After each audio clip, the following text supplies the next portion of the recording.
কিছু অভিমান থাকে।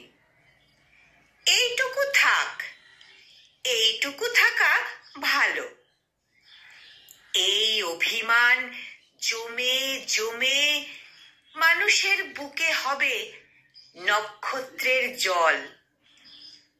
মমতা মমতা বলো, অভিমান তারই তো আকার। তারই সে চোখের আঠালো টিপ, জড়োয়া কাতান।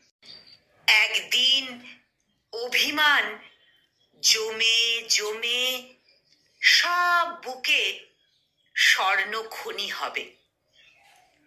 মানুষের মধ্যে কিছু অভিমান থাকে, চোখের ভিতরে থাকে, হৃৎপিণ্ডে থাকে।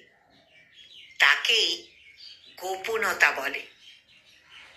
মানুষের মধ্যে আরো মানুষের অবস্থান বলে কেউ কেউ ইহাকেই মানুষের বিচ্ছিন্নতা বলে।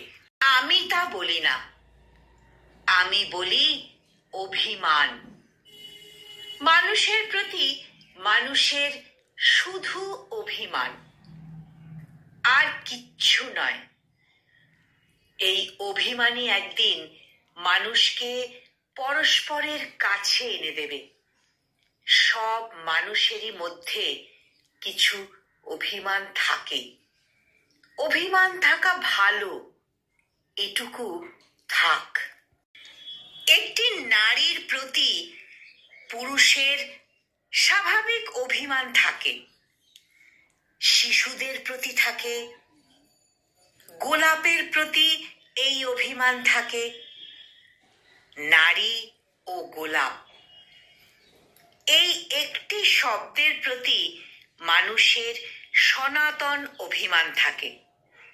সব মানুষের মধ্যেই কিছু অভিমান থাকে, সেইটুকু থাক। কলমে মহাদেব সাহা, আর কণ্ঠে আমি নিবেদিতা। Namaste.